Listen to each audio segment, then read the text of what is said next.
Proxy, Table Gaming, PTG, Hyper G, and Lucky Sixes. Hola. So, you had a good old end of day cry at the end of Yes, day we one of are. Clash. Here we are at day 2 of Clash. Straight in. Up against Trent. Were you feeling a bit jaded overnight because of? I was knackered knackered day round 1. 3? That's the first time knackered, in a okay. little while, in about 6 months, I played the tournament.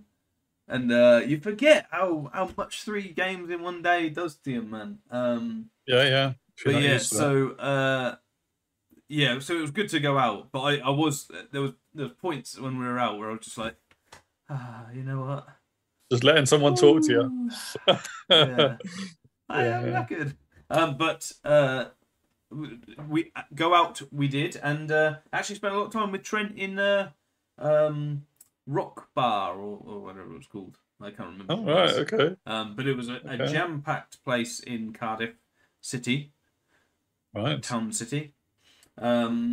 Yeah, no, it was good. A lot of the guys went out. There's about 20 of us out in the pubs and clubs, and and including Mr. Trent, who was taking to this tournament Dread Elves. Now, there was only 2 Dread Elves in the whole thing, and I took them both. So having a bit of a cagey game against Tankers 1, that I ended up sort of being over cautious with in order to minimize loss. And then this one, but also we talked a lot, myself and Tanker, about what I could have done and things afterwards. So maybe that helps me here. What better tutorial than England captain? It's my list, same as the last few. Double Vampire, Lord, Necromancer, General, big group of ghouls, some zombies and chaff, Donnie Dark Coach, Vampire Knights, and of course the Shrieking Horror. Shrieking Horror, very, very good threat, but again, probably because I've only just started using him, or I've only got 1, probably not getting as much out of him as I could. I think that's the key there, isn't it? You've got 1 Shrieking Horror, and you're not able to bully things because of it. So it's an interesting thing with it, really. I do like it, and I do like the options it gives my list. But I think, I didn't have too much practice. I haven't really been able to utilise it to its best ability, I think it's safe to say. So fast, let's see if I can this time. Trent. But this time, though, you've got, sorry, I know you're going to go through the list, and you can attack. But this time you've got a unit of 6 Dread Knights. Now, they are toast against any Shrieking Horror. This is it. I've got so it's very similar list. There's still got smaller units of Obsidian Guard, repeater batteries, a chariot, only 1 instead of 3 this time. I guess the 2 Dread Knights take the Dread Knights take the 2 chariots' place. And the Obsidian Guards are slightly less in number. Slightly lesser. For an extra character. Yeah, he has the Transcendence Lance Prince, which is very, very good. But yeah, otherwise similar.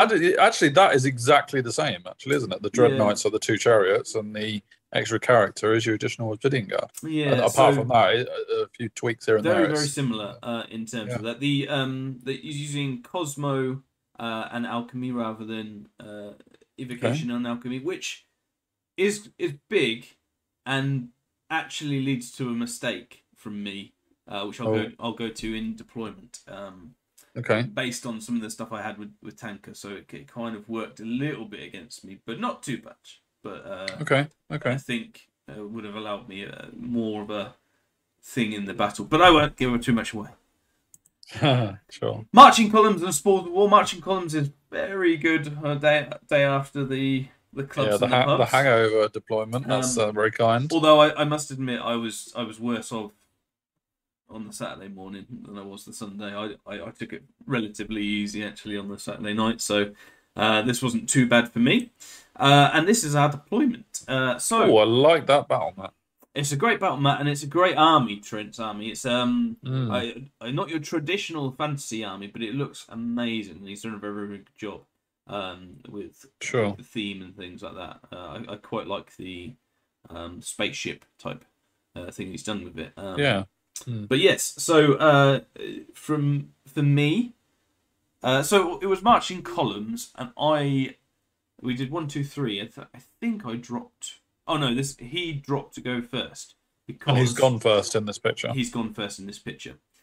So we'll start with him. He's got the big selection spears with an alchemy guy and his BSB in there. Small unit of Obsidian Guard behind a unit of Gorgons. He's got the chariot in front of one of the repeater batteries.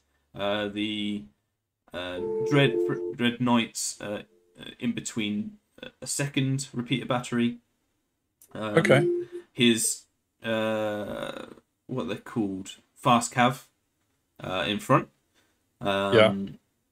Then 2 units of auxiliaries. Shadow Riders, aren't they? Shadow Riders? Yes, they are, yeah. 2 units of auxiliaries, one with a Cosmo Mage in. Repeater battery, the solo cowboy chap next to the repeater battery, who has actually moved backwards. He started off on the top right, right on the edge of his deployment zone. But has moved back because you'll see. And then he's got the 10 Obsidian Guard there. From my left to right, have Donnie Darkcoach and a unit of zombies. I put them pretty early to sort of because it is King of the Hill. Oh, it's actually King of the Hill. It's not spoils. I don't know why I put spoils. So before I carry on with this, his defending one is the top left hill, and mine is the bottom right forest, which the Shrieking Horror is in. But I put the zombies on the left down quite early to sort of at least signal intent of going for that one that he couldn't just completely ignore. I mean, zombies are only zombies, right? So I'm not intending on actually pushing with them. But if unless the whole field clears in front of them, they're not getting that objective. But if he's put anything over there, my zombies have won, is what I thought, and he put quite a lot, as it turns out. He did. So that was quite good. I've got to get rid of my challenge in this is to actually get my Dark Coach out of dodge. So we'll see if I can. The dogs next. Just again an early bit of chaff there. I think this is in circle, actually, as well. I mean, you've got a big centre as well, haven't you? So I think I've just got the wrong picture before. So this is in circle where I've got the big centre and King of the Hill. My knights go down in the centre. I've got a bit of cover from the repeater batteries. I was actually really pleased that he didn't put all 3 together like Tanker did. It meant I had a little bit of leeway and lanes and blocking terrain and stuff like that. And it meant I had cover, so I put them there. 2 chaff and the Shrieking Horror within march range of the Necromancer General, and I've got zombies and the ghouls over there basically to come and sweep round, protecting my King of the Hill, and also again hoping to sweep round. They're going to be relatively uncontested over that side as well. So I think the ghouls can take that Obsidian Guard unit and can just keep going and get as much as they can throughout the battle. But with his Lord over there, his Transcendence Lord over there, I did put both of my characters as a unit together on my right flank. This is something I spoke to Tanker about, and because if you remember back to my second battle report, I kind of felt like my characters could take on his army individually, which I think to some extent I was right. But what he said was actually with all of his magic set up and his shooting, if I put them as a unit, he has to distribute evenly, which means that there's less chance that they'll go down in any one turn. Yeah, and when you've got a rise in your pocket, and especially when I've got 4 rises, 2 of which are massively with them. So I did that. However, it is more tailored to evocation than Cosmo. because of the snipes and because of the AP, the high AP from his magic. The only AP he's got is from alchemy, and I don't care about that because they're flaming. So I did this based on that, based on my experience with Dread Elves, but I almost forgot that he had Cosmo instead of Evo. Yeah. And I could have put one of those characters in my knights in the middle to make them a bit more hardy and a bit more threatening. Yeah, I don't disagree with that overall statement. I don't think it's a terrible thing. No. I mean, certainly from deployment, we've both got a really strong flank. So if I can sweep round, then great. And get Donnie out of there. And get Donnie out of there. And from his point of view, he just wants to... I mean, we're both relatively... We're pretty sure it's going to be a draw on the objective. The King of the Hill tends to be. So, right. Yeah. So it was a really interesting deployment. I think... And it did force his cowboy back. So one of his threats immediately gone. So and I put... another part of that is my Shrieking Horror was within shriek of it as well. I said that's why he's gone backwards. Yeah, sure. So yeah, there's that. So I've got some options. My Shrieking Horror is relatively safe from the other two repeater batteries as well. I'm signaling out the repeater batteries as the threats really in order to allow my Shrieking Horror to come up. So we'll see how that goes. But this is his turn one. He's moved everything a little bit forward. More aggressively on, as you'll see in it, his flank, right flank, my left flank. Yep. This is an Ice of Fire AP naught reroll your armor saves, and he did 4 out of 6 wounds. So I was just like, oh no. That's before the repeaters. Before the repeaters go, so I was like, oh my goodness. So you're like, which building are my knights hiding behind? Well, this is it. They certainly can't take that every game, every turn. And not if you're gonna have to arise your Shrieking Horror. Exactly, the Shrieking Horror takes 2 from the repeater battery as well, which isn't great, but it is strength 5, so it is what it is. Onto my turn, and I speaking about the knights, I sidestepped them basically, and I'm just there's no intention of them actually threatening everything, but I do need to keep him honest at least with things. Did you not consider charging into what is the unit from? The Shadow Riders? Shadow Riders, and just blowing through. Well, I would love to if he would. He'd definitely flee though. That's a definite. Well, there is that, yeah. And the moment he flees, I haven't got a second charge, so I just stumble forward 6 inches, and he just comes at me. I mean, to be fair, I started that sentence before I remembered they were Shadow Riders. Yeah, sure, yeah. So yeah, I mean, I'm fully expecting him to flee with them. So I'm always, every time, I'm looking for the second charge, and I don't have a good one. So I'm not declaring the first one really. I don't mind. No, it's totally if he uses them as chaff, I don't mind clearing them as chaff. But in terms of a flee, where I probably won't even get the points, definitely not worth it. I move my dogs back on the left, and move my zombies back on the left, and move my dark coach so that both can march on the next turn. Yeah, because your dogs couldn't march originally, but they couldn't. But then I moved my coach there, and they could have, but there was no reason to use them as yes, you didn't need to. Yeah. So I'm guessing your knights didn't suffer any shooting coaches then. They got away with that. No, they didn't, surprisingly. But yeah, so that's fair enough. Yeah. On the right, I put both my chaff up there behind the hill, so that they're safe from the auxiliaries and the 2 repeater batteries on the left. The repeater battery, I had a choice here. I could march to get within 8 of both the Obsidian Guard and the repeater battery. Arguably, I should have gone for the Obsidian Guard here. I don't know why I didn't. I had in my head... Actually, I know what it was. I wanted to get rid of a repeater battery. Because if I can get the shooting gone, I don't care about the auxiliaries there, and the other 2 can't move around the hill to get me.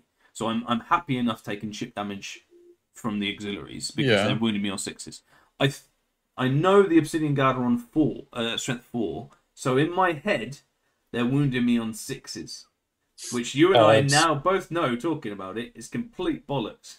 Well, yeah, Dread Elves. So Dread Elf stuff. So I thought, do I kill 6 Obsidian card and take 1 repeater battery and the auxiliaries, or do I get rid of the repeater battery? His guy isn't facing me, and just take the Obsidian guard. And I couldn't chaff with anything. I did move up my Necromancer, but in the following phase, he bided. I think he had got a biding scroll, or if he doesn't, he dispelled. Yeah, Trent has a biding scroll. Yeah, everyone against me knew to stop Raise Dead, and it it was. You're about to say it pissed me off. It pissed me off, man. Because it's right. Normally a rise, you sort of say, but when I've got so many arises, Raise Dead was the obvious. Right, I'll just stop that. Of course it was. Yeah, have your arises, then I'll take you out next turn.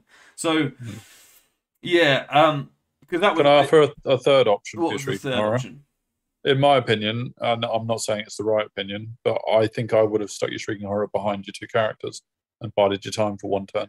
Yeah, I mean, it's a viable option. Because then you've got another turn to perhaps arise. Going too aggressive with him too early on. But yeah, I mean, obviously I don't know what's about to happen. Leaving a charge and a flank. What I thought was he's going to do a charge and a flank and maybe 1 or 2 wounds. I was presuming I'd be fully healed because I've got 4 arises as well. Sure. And I was like, I can take that as long as because I've got Thunder Stomp, and realistically, we both know he's going to roll 4 5s.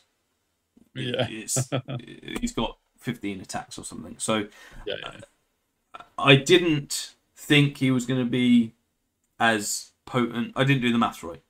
Windy on 6. But I want to get rid of that repeat battery at least, you know. Mm-hmm. In Magic, I get an Arise off. Good. 3 days.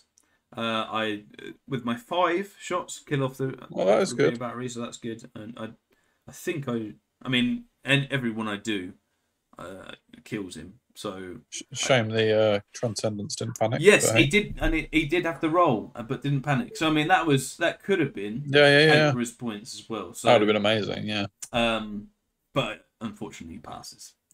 Yeah, which is to be expected. Yeah, onto his turn, still. And I don't think he definitely considered going in with the auxiliaries, but I'm not sure whether he did. But he definitely goes in with the Obsidian because why not? Yeah. He does go in with both actually, which I thought was odd. He definitely doesn't need the auxiliaries there. Maybe he's slingshotting a chaff unit up as well. Well, I was really happy that he did. Because my ghouls are going to be more in the action quicker.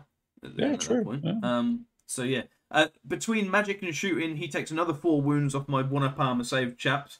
And the only saving grace is I'm now a single model, so I can get out there quicker. Yeah, get the heck out of there, yeah.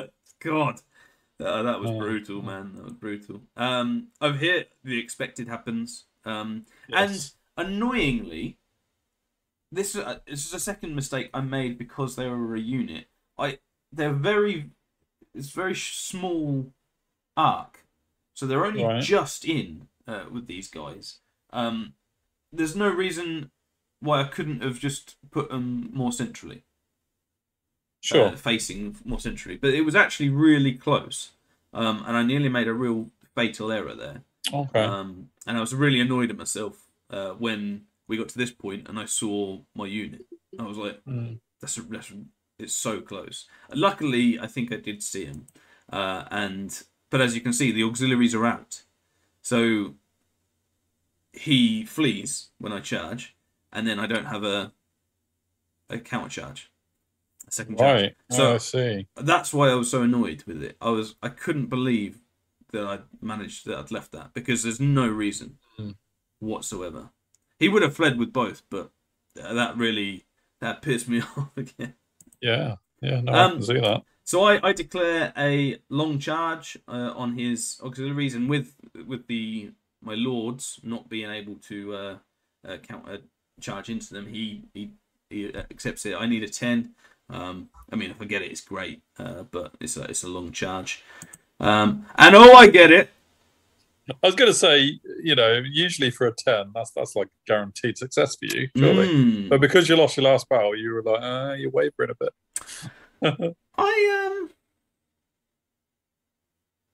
You don't seem to have charged the. I don't seem to have charged, but he's definitely. No, you charged with one. You charged with one, not the other. So which meant the other could move. Correct. And that's why I charged with one, because I knew he was going to flee. So by the time he'd done his I was pretty annoyed, movement, But that's where I end up.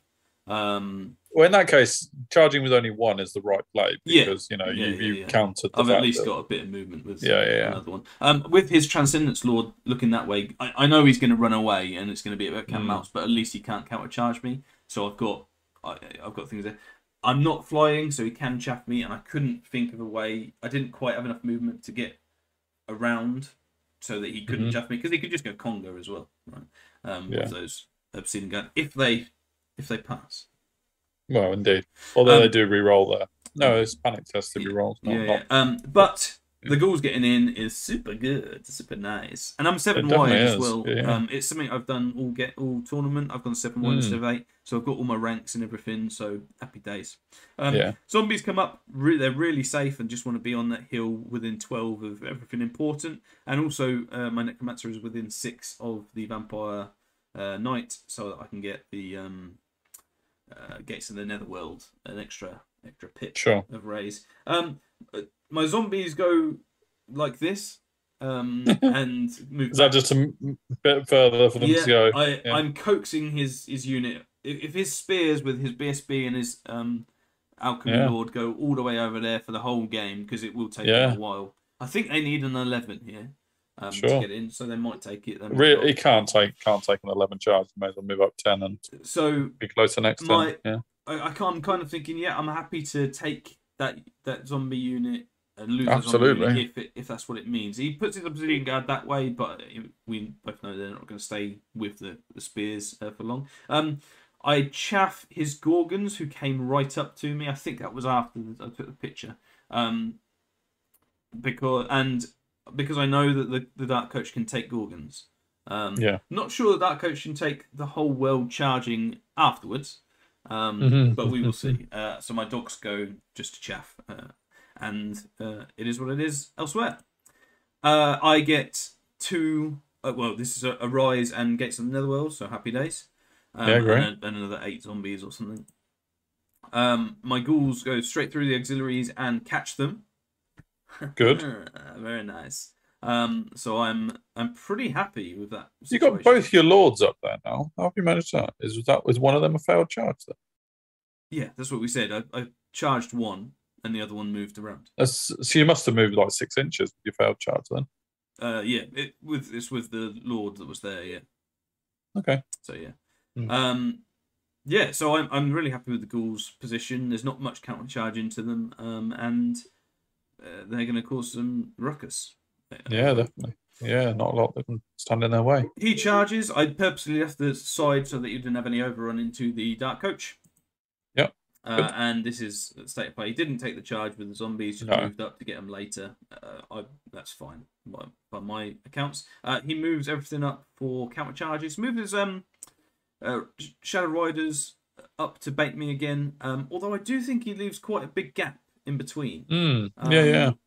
So there's that. He might not get past. So once again, you can see there's a stray model next to a repeater battery that has moved up on the left. His mage is out of a unit, knowing that I can't touch him. And so that's 3 out of 4 battles, isn't it? It's 3 out of 4 battles, and I think it is a real negative of this list is how versatile other characters can be against me, and how and so it's not something I thought of before the tournament. No, this happened 3 out of 4 times, and the other one was ID. So they don't need to do it. So it definitely hit home how vulnerable I am to being maneuvered. Just no range whatsoever. Yeah. As you can see at the top right, he rallies and chaffs all 3 units. Yeah. It's just what's going to happen. His Lord, Transcendent Lord, comes down and is going after my zombies, which is not good. And not good situation there. Luckily, he can't fly either, is what I'm thinking, so I'm just going to chaff and chaff. Can the Transcendence Lord get through 40 zombies in 2 turns, though. I think he's going for the general one just to survive, if I'm honest. Yeah. He won't be... The extra 120, 150 points from the zombies is irrelevant if he can get the necro. Sure. I suppose it means your necro's now got to flee the unit, hasn't he? Yeah. Well, I've got 2 chaff units there as well. I'm not... True. He can't fly, so he's either going to do that and allow me to... I've got options over that side for sure. I'm not too scared, although I do need to be careful. I think is the thing. Over here, this is a mixture of magic and shooting. I think it's magic shooting, I believe. That's why I've done it out. So I need to keep raising them, just keep them at full strength. Otherwise, I'm going to lose them quite quickly. He does... This is him miscasting something and not affecting him whatsoever. Oh, right. Even outside of the unit. It was like... Okay. Yeah, I think that's what it was. Yeah, as you can see, very, very nicely painted. As well, even if he is... Just come off his base.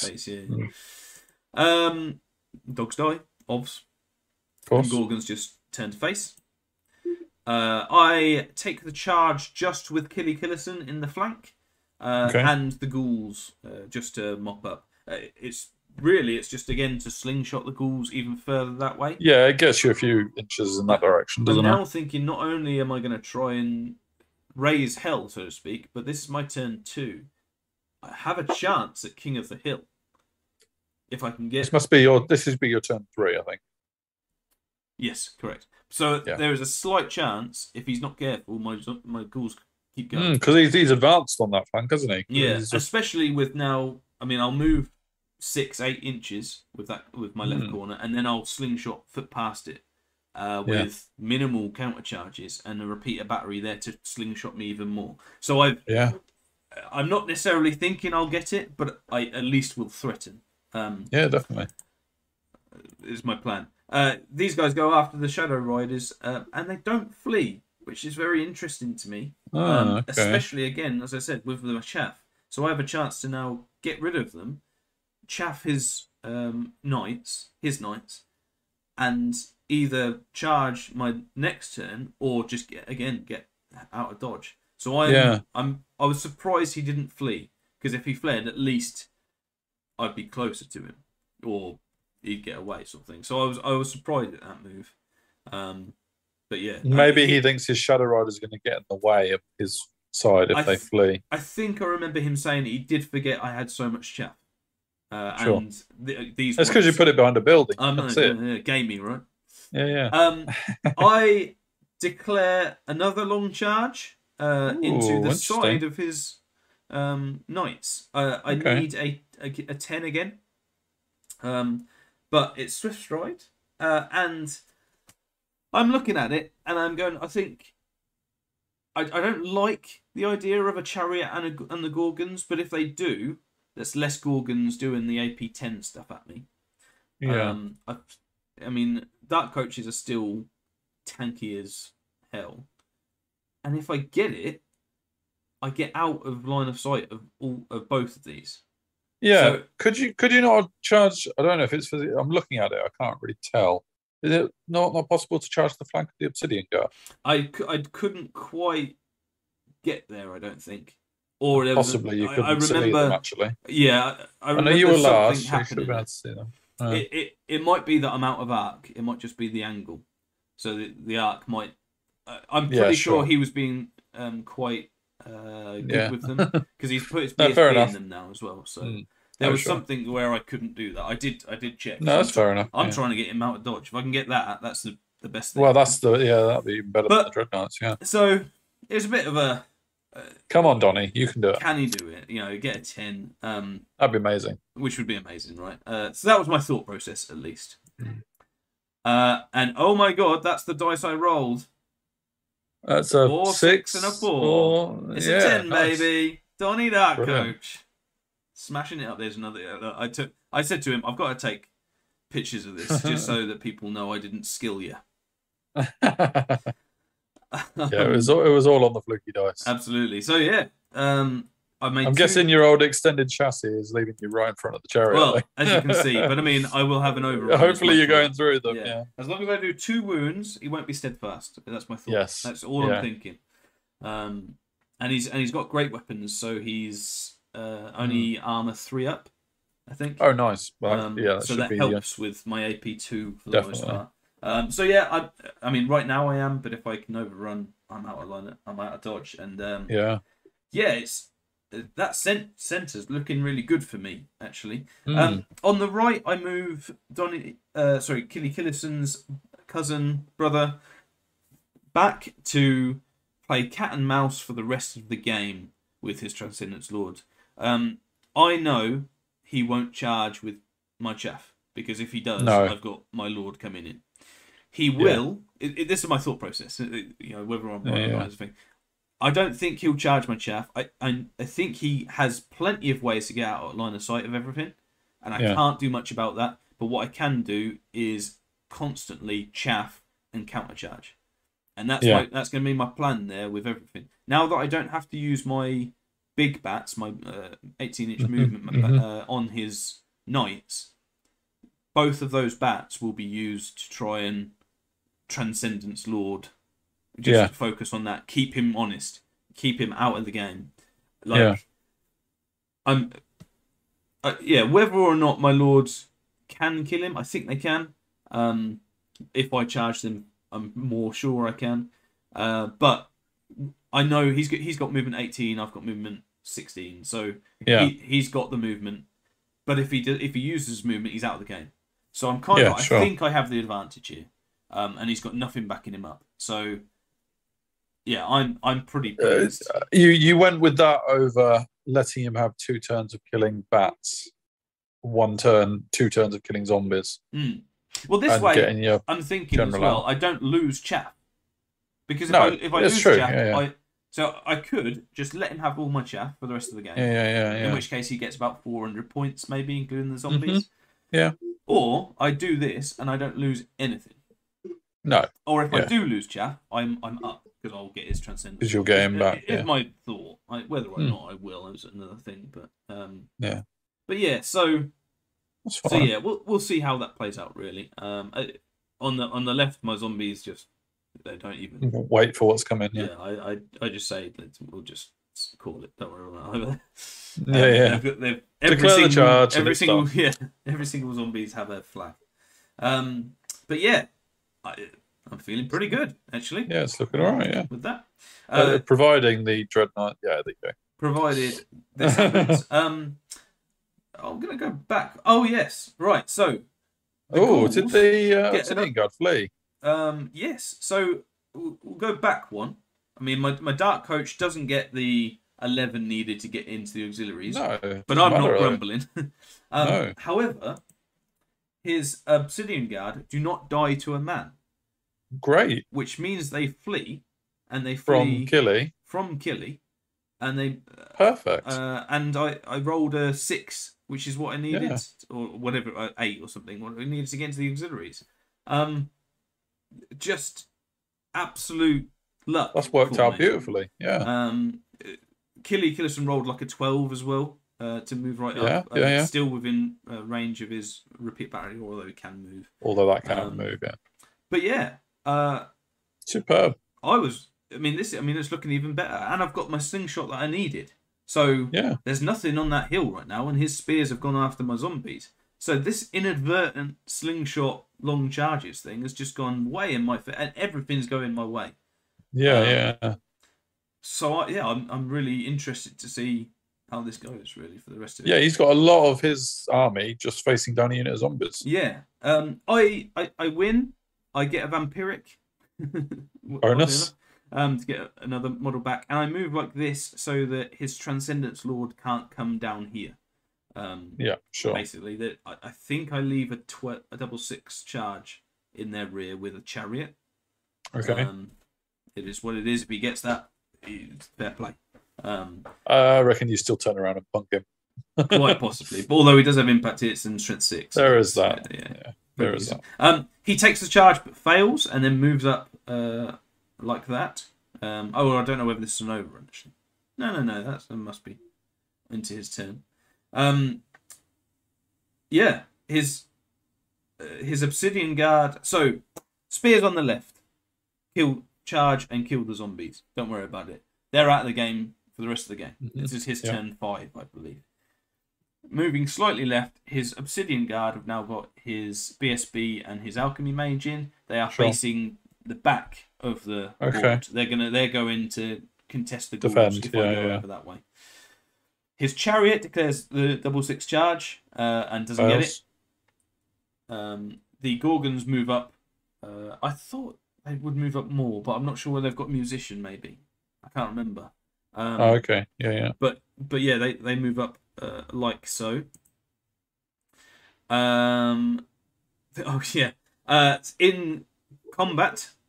So as you can see, and I'll move us ever so slightly, his repeater battery actually does 2 wounds on Killison.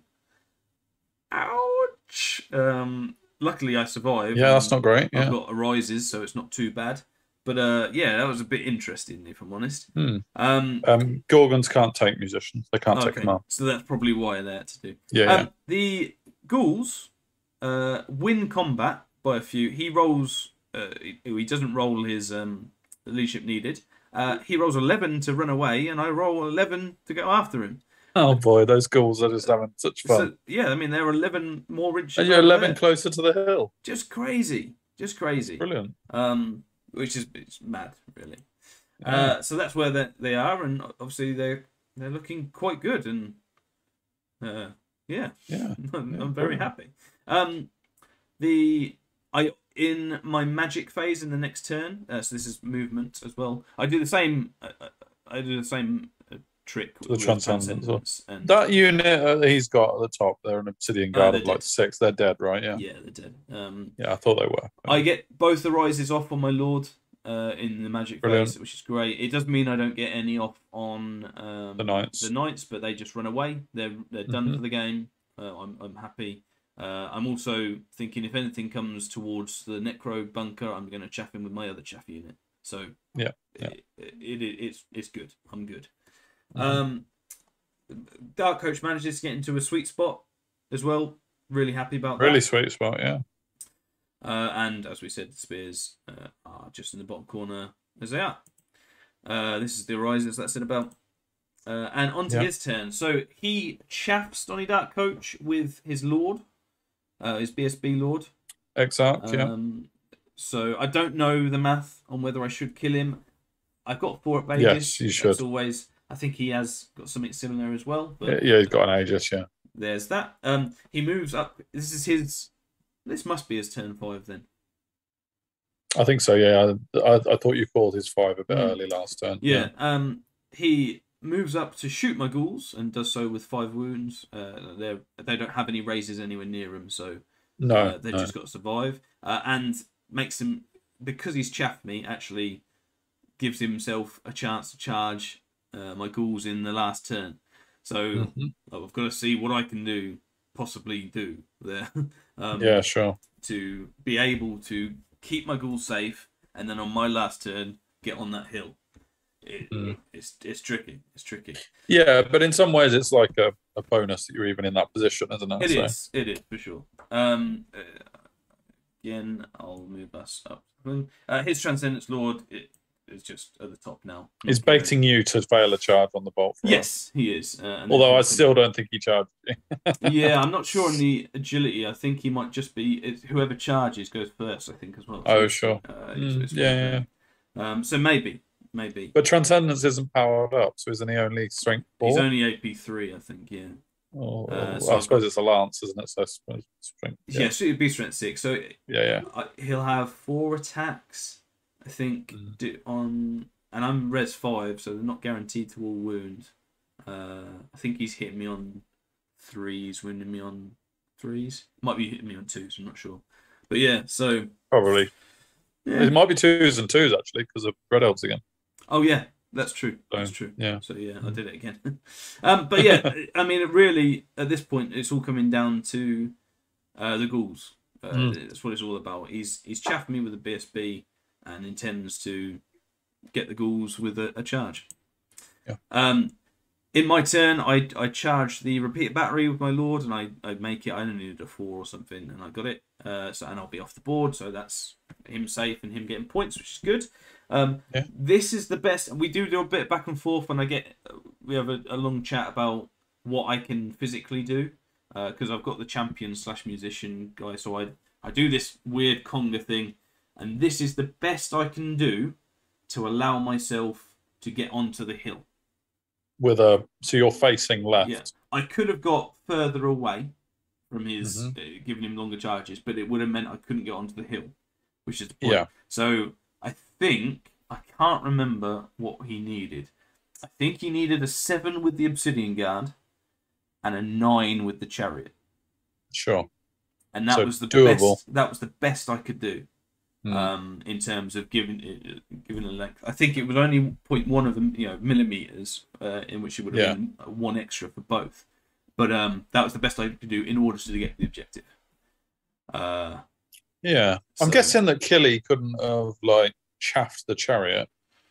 And possibly could have. Dared the Obsidian not to charge the ghouls. What I didn't want him to do was shoot my ghouls. So much that I wouldn't be able to get anywhere near as well. So, yeah. There's that. Yeah. I mean, that's the best I could have done. So, we'll see. Fair enough. On his turn, this is just showing the remaining moves. This is just for, just to see, basically, all of this side is what it is. It won't change. I keep my chaff. I keep my knights. And you haven't even moved up your other Lord. I haven't even moved up because there's very little point. With the repeater battery going, I can't get within raise. That was the other thing I was going to try and do. Get within raise of the ghouls. So I just left them there and I said, this is what it is. This is what he needs. Oh, so 7 and a 9. That's what he needs, not what he rolls. That's what he needs.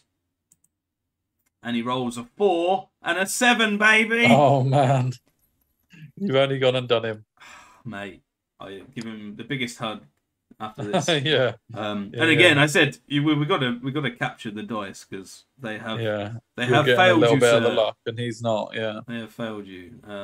But I mean, which meant I was able to sneak onto the hill sneakily and gamily, and as you are. I mean, you could have moved further because it's your bottom of the 6. But actually, that was where I moved maximum because I've only got a movement 4 because I can't march because I'm so far away from my general. Okay, fair enough. From what I remember, the Dark Coach doesn't go into his BSB. Okay, I don't risk it. I don't know why. I think I should kill him actually. But I suppose the thing is, if you roll a 1 on your impact hits, and he's got the BSB is an extra combat res, isn't it? There is a chance that he bunks you. So I didn't risk that one, but fair enough. And that was the last picture. So I mean, it's safe to say literally everything went my way in this one. I got 2 big charges, all the slingshots in the world, and then he failed 2 reasonable charges. I'm not sure what the odds are of him failing that. I think it's quite low because he's got 9 swift stride. I think failing both is quite low. That's what I mean. And he only needs one of them to go in. Is it? Well, I mean, people will know the maths, but I'm going to say he had a 65% chance of getting one of them. I can't say it's. I think it's more. I honestly think it's more. But I was being quite conservative. But so dice Trent, thankfully for me, it was a big win, which ended up being a 16-4. Nice. Which puts me on 2-2. It puts me on 37. Okay, well. so back within roughly half points mark. Yeah, if I can get an objective win, I get half points basically, and then the 3-2. So it puts me well back within. I mean, range of getting my goals, which I'm really happy for. As we've sort of seen over the course of these 4, there's been some obvious weaknesses that people have been able to exploit, and once again, I don't think I really got the most out of the Shrieking Horror, which is what I put in to do. So I've still got a bit to work on, in terms of that. But really happy, and I very much earned my namesake in this one. So Trent, I'm sorry for dicing you, but it was a very fun game, and we had a good beer afterwards. Trent's a good lad. So yes. I've never known Trent to be salty or any way. No, opponent, whether it goes well or bad. So. Yeah, we had a good laugh, and he certainly took it well. And he was, I mean, I felt bad, so I gave him the best sport out of everything. So there you go. Here's what it is. But it was a good game. I'd play him again, and onwards and upwards, I guess. See how we get in the last one. Confidence boost for round 5. Certainly puts me in contention to have a relatively good tournament as well. Yeah, good. So join us, ladies and gentlemen, for round 5, which will be coming up next, and we'll see how Lucky Sixes finishes Le Tournoi. Comment on, was it a dicing, or was it just making the right moves that got the luck that was deserved? Because you'll always argue sometimes good luck is earned rather than diced. Sometimes you see the right options and you get the dice because it's the right play. I don't know where I'm going with that, but No, I say you get good luck, you get bad luck. You got to admit when you get good luck. And that means you can take the bad luck when you exactly. You get it, right? Yeah. So give us some comments on your thoughts on that. We'll see you in round 5. Don't forget to like, share, subscribe, and roll on the PTG Clash train. Yeah, man. See you later.